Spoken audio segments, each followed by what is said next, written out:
Hi, I'm Speed Racer. And I'm Trish Whitmer, and welcome to this week's Explore Tulsa. Now, Stevie, you do know that you're not Speed Racer, right? Well, I could be if I were driving that little yellow Ariel Atom that cruises around town. That is a pretty sweet car. Man, if I had that little car, I'd be zipping around everybody. But you would drive the speed limit, right, Stevie? Well, yeah, I only drive fast at Howlett Speedway. Then let's see if Richard can tell us how to make an Ariel Atom for ourselves. I like building things, anything. If it has gears and moves and does what it's supposed to, I love to build it.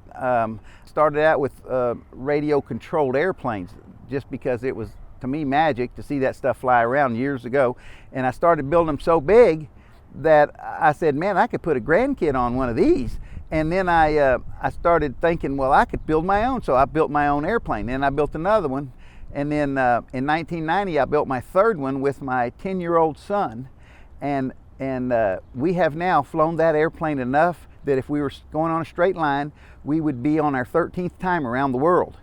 And we've been just all over having a good time with that. But it needs to be good weather, and you have to go to the hangar and all that. This you can do out in the garage.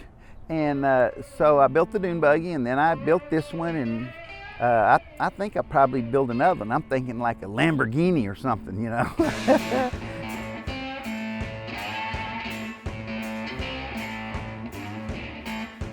Called Ariel Atom Top Gear.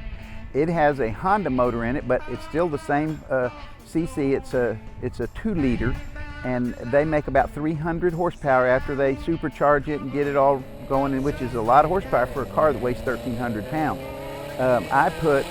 Jay Leno has one of these, and he wanted an American motor in his, so he put a Chevy Ecotec motor in his, and that's what I opted for because there's like 6 million of them in junkyards. And they're pretty cheap, and you know, instead of $80,000, I built this car for $7,500. You know, if you can buy them for, you know, 10 cents on the dollar and make them run good, it makes it affordable for us guys that aren't rich. It's completely homemade, everything but the motor and the steering wheel and the shocks and the wheels. All of this is the yellow stuff is made from styrofoam you get at Lowe's.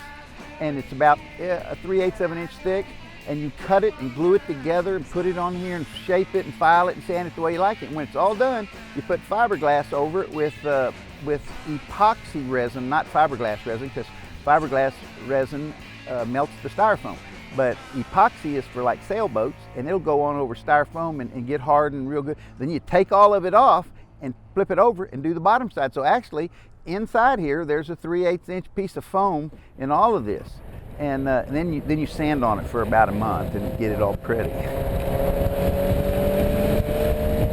Stock, if you get a supercharged one, their stock come out with about 200 horsepower, but I put a turbocharger on this one and forged internals, you know, cranks and rods and pistons and all that, and it's ported and polished and CC'd to the inside of the motor that'll make it rev high without blowing up, and then a big turbocharger and intercooler, and kind of doctor the transmission a little bit, but it's basically a stock motor with just a big turbo on it, and this one's about 400 horsepower.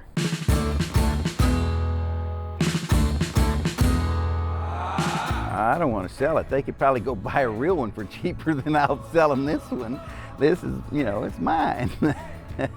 I get that all the time. They say, how much did it cost to build? I say $7,500, and they'll go, I'll give you $10,000. Well, that's a lot of work up late night and figuring stuff out. I don't want to sell it. It's just fun to drive around and talk to people. There's probably been 300 little kids in this seat. I'll pull up to the hardware store or something, and there'll be 2 little boys looking and you know, googly-eyed at it. I'll say, hey, you want to sit in there? So they come and they sit in it, and their dad takes their picture. Before they can get out, there's a line of 4 or 5 more little kids, you know, and it just keeps on going and going. You brought your umbrella, said just in case it rains. I still don't know what this means. Do you know what that means? I don't think it means get out of here, old man, because they're always smiling, but I get peace sign, thumbs up, smiles. Hundreds of people just do that to watch you go by, you know, and everybody likes it. If I pull over at the Sonic, there's people there. Everybody wants to talk, and I'm a talker. I think it's great, and I've been pulled over twice by the police, not to give me a ticket, but because they just wanted to see it. You know, I was telling you, he said, I'm not going to give you a ticket. I just want to see it because I've seen you driving it around. And I said, good. I said, but I'd like to have one of those get out of jail free cards. And he had just given away his last one. So.